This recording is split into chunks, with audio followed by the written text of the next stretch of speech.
Jadi kita bisa berkumpul bareng-bareng di sini di dalam pembelajaran ini.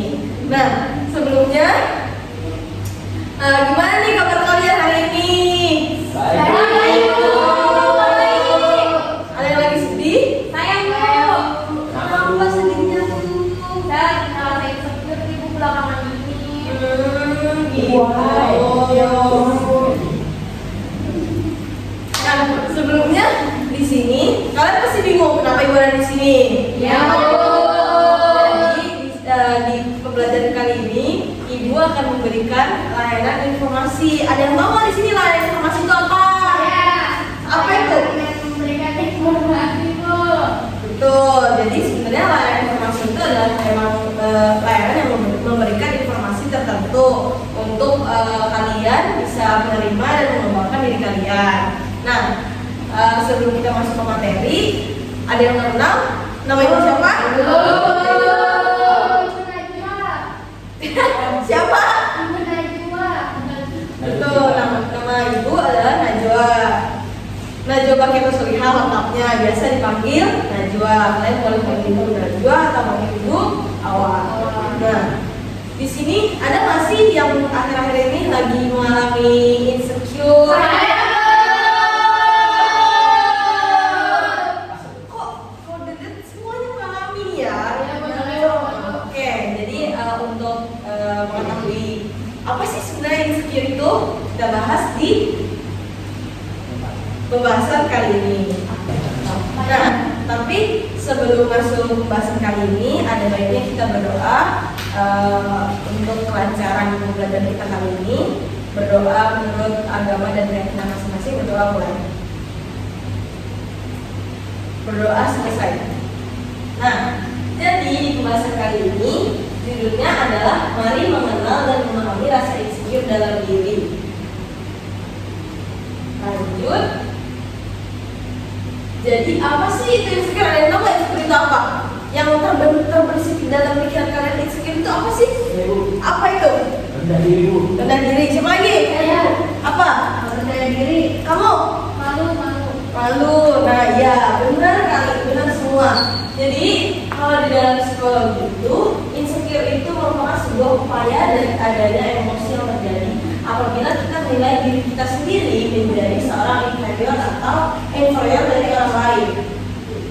Jadi inferior itu kayak perasaan rendah diri, jadi kita tuh merasa minder dari orang lain. Nah, tapi insecure itu merupakan istilah. Jadi insecure itu sebenarnya kayak sebutan, kayak bahasa slang di zaman sekarang gitu loh. Karena jadi insecure itu merupakan istilah untuk menggambarkan perasaan individu atau seseorang yang kurang nyaman dan membuat individu merasa cemas, takut, malu hingga tak percaya diri. Lanjut.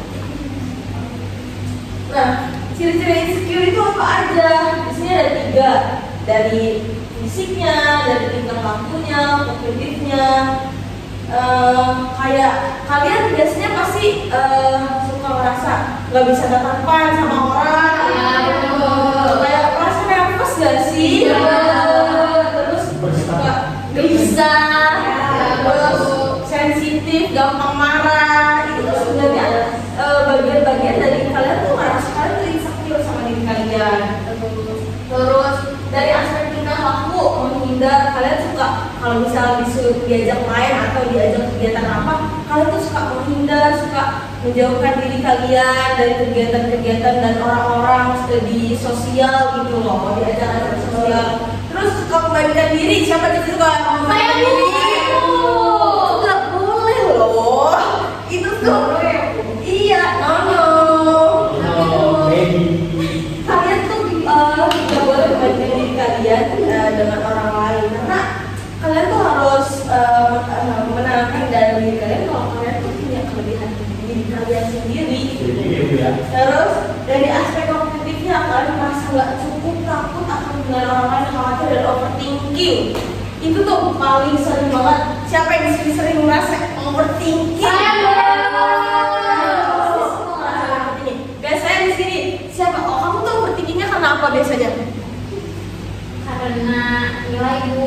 Nilai. Pasangan saya. Aduh, kasian banget. Coba kamu karena apa? Kalau saya biasanya overthinking karena sendiri pun. Ketakutan biasanya tuh ketakutan apa? Banyak hal. Iya, kayak misalnya contohnya saya takut dipandang buruk sama orang lain. Kalau kamu overthinking omongan orang lain itu dari saya. Kalau kamu Overthinking karena apa yang salah dulu. kalau kamu Kau nanti di masa depan sih, Bu. kalau kamu Overthinking karena tugas dulu. kayak tugas terus bisa dipertikingin kerjain. Kalau kamu Sama bu, saya dari omongan orang juga. pasti rata-rata overthinking tuh karena omongan orang lain, karena masalah yang kalian sedang alami. Lanjut. Penyebab insecure itu tuh apa aja sih? Isinya ada 3, ada kegagalan atau penolakan akhir, masa sosial, dan standar tinggi atau perfeksionisme. Nah, dari awal kegagalan atau penolakan, adanya suatu kegagalan dan penolakan secara tidak langsung yang memberikan pukulan ganda pada kepercayaan diri seseorang. Kalian tuh kalau misalnya udah merasa gagal, udah merasa kayak misal ujian SNBT atau apapun itu, terus kalian ngerasa kalian tuh udah gagal sekali, pasti kalian ngerasa aduh udah gagal, udah deh gak usah dicoba lagi. Jadi kepercayaan diri kalian untuk mencoba lagi tuh hilang. Seperti itu kan biasanya yang kalian alami. Atau kalau misal abis putus cinta, abis ditolak, terus jadi kalian ngerasa apa sih yang kurang dari aku tuh apa sih? Kalian tuh punya kelebihan loh gitu. Jadi kalian tuh jadi tuh kalian tuh nggak boleh merasa bahwa diri kalian tuh kekurangan. Terus kecemasan sosial, merasa berbeda dari lingkungan dan merasa terintimidasi dan terdiskriminasi. Kalian ngerasa di dalam lingkup pertemanan, dalam lingkup kalian di rumah, dimanapun, kalian ngerasa diri kalian tuh kecil gitu. Kalian tuh ngerasa kalau kalian tuh berbeda dari yang lain. Kayak misal, oh yang lainnya main ke mall, kemana, kesini, terus sedangkan kalian tuh cuma ke warung kecil atau kemana kayak gitu. Iya betul, tuh warung. Terus habis itu standar tinggi atau perfeksionisme, melakukan standar yang sangat tinggi dalam hidup seperti ingin selalu sempurna dalam penampilan, pekerjaan atau keluarga. Di sini siapa sih yang suka menetapkan standar kalau oh aku nih harus punya keluarga yang harmonis, aku nih harus punya pertemanan yang harmonis? Siapa yang suka kayak gitu? Enggak ada. Jadi kalian tuh gak boleh menetapkan standar yang terlalu tinggi dalam hidup kalian. Ya udah yang biasa-biasa aja, tapi itu memenuhi kesejahteraan hidup kalian. Nah lanjut. Dampaknya apa sih dampak sebenarnya kalau misalkan ngerasa insecure? Di sini tuh ada 5 ya, pesimisme yang tinggi. Jadi kalau misalkan kalian insecure, pasti kalian jadi pesimis untuk akan diri kalian. Jadi kalau misal kalian lagi gak enak atau lagi ngerasa kayak aduh gak mau gitu, jadi pesimis untuk maju atau mundur gitu kan. Bimbang, benar. Terus perasaan rendah diri. Kalian ngerasa kalau kalian ini nggak setara dengan yang lain, kalian ngerasa kalau kalian tuh kecil dari orang lain gitu. Bukan kecil ya. Maksudnya kalian ngerasa berbeda dari orang lain. Terus kecemasan berlebih. Biasanya kalau orang insecure tuh pasti ngerasa banyak yang dipikirin, banyak yang kalian kayak ngerasa cemas akan hal sekecil apapun. Nervous, benar. Terus habis itu sulit bersosialisasi, buat komunikasi sama teman sulit, sama orang lain sulit. Bahkan insecure itu bisa terjadi dalam keluarga gitu. Maksudnya kalian secara individual, diri kalian dan orang tua kalian bisa jadi berbeda loh. Kayak misal kalian ngerasa insecure sama diri kalian, tapi kalian juga nggak berani untuk ngomong ke orang tua. Bahkan orang tua aja nggak berani loh. Itu tuh dampak dari insecure juga. Terus kemudian depresi. Insecure sekecil hal apapun, insecure itu pasti akan berujung depresi kalau misal kalian tidak menanamkan di dalam diri kalian kalau kalian itu punya kelebihan sebenarnya gitu. Jadi buat teman-teman di sini, kalau misalkan kalian merasa insecure tuh jangan terlalu dipikirkan secara berlebihan. Cukup kalian tanamkan dari diri kalian kalau kalian itu punya keunikan tersendiri, kalau kalian tuh punya kelebihan sendiri. Sekalipun kalian punya kekurangan, kalian harus bisa menjadikan kekurangan itu sebagai motivasi kalian kalau kalian juga sebenarnya bisa menciptakan kelebihan kalian sendiri gitu. Bisa dipahami kan teman-teman? Iya.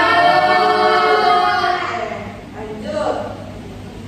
Nah, gimana sih cara mengatasi perasaan insecure? Nah, fokus yang pertama, fokus untuk mencintai diri sendiri. Di sini siapa yang udah mencintai pacarnya bukan mencintai diri sendiri? Apa itu?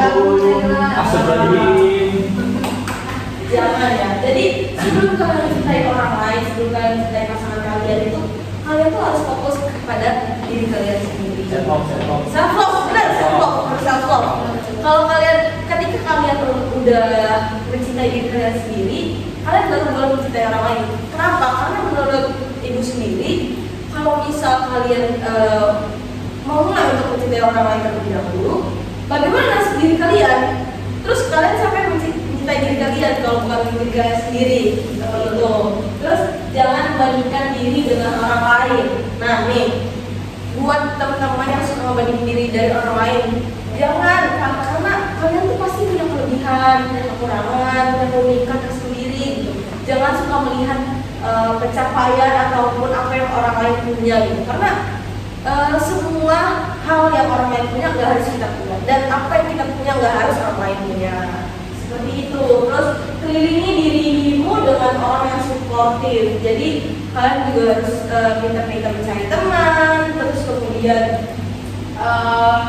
kalau misal kalian mengelilingi diri kalian dengan orang-orang yang suportif, pasti lingkungan kalian tuh juga positif, aman, ngerasa nyaman karena kalian didukung. Bener gak? Benar. Nah, terus temukan kelebihan dan keunikan pada diri sendiri. Di sini siapa yang merasa punya keunikan tersendiri? Ayo. Apa? Karena saya nggak FOMO. Nah, bagus. Gak FOMO itu salah satu keunikan loh, karena bisa mengurangi kayak FOMO itu kan ikut-ikutan ya. Kayak misal ada barang viral mau beli gitu, padahal belum tahu manfaatnya itu apa gitu loh. Sama kayak uang juga nggak sih? Terus abis itu selalu bersyukur. Nah, kalau misal apa yang kita udah miliki sekarang, apa yang menjadi diri kalian sekarang, cukup kalian selalu bersyukur. Terima kasih Tuhan sudah memberikan diri kalian yang seperti ini. Sudah mungkin emang orang lain itu ya seperti itu gitu. Tapi jangan dilihat dari orang lain, lihat aja apa yang kita miliki, apa yang kita bisa, apa yang kita nggak bisa. Dan dari yang kita nggak bisa atau dari yang kekurangan kita bisa melengkapinya dengan kelebihan-kelebihan yang kita punya. Nah, kemudian di sini ada video yang kalian bisa tonton. Silakan disimak dan didengarkan.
Jadi dari video tadi kira-kira apa sih yang bisa kita ambil? Ada yang bisa menyimpulkan? Gak ada, bisa yang menyimpulkan. Nah, jadi sebenarnya insecure itu nggak apa-apa ya, maksudnya nggak apa-apa untuk kalian tuh insecure sama diri kalian atau apapun gitu. Tapi kalian harus tahu apa yang harus kalian insecure gitu, apa yang harus kalian merasa kayaknya gak cocok deh gitu. Jadi kalian juga harus walaupun kalian punya insecure, tapi kalian juga harus punya apa yang bisa membuat kalian itu merasa gak insecure gitu loh. Nah, mungkin itu aja. Tapi sebelum itu aku punya tes yang kalian harus isi. Cuma ada aku lihat bersama aja sih. Waktunya 5 menit.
Udah?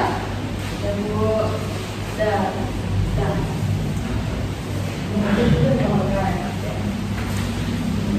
Terima kasih.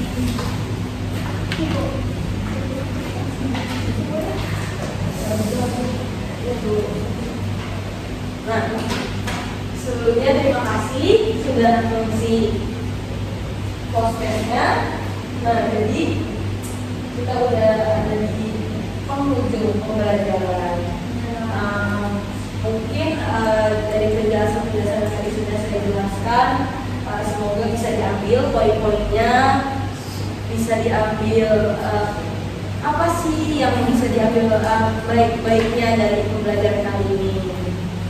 Karena pembelajaran sudah selesai, ada baiknya kita akhiri dengan berdoa kembali.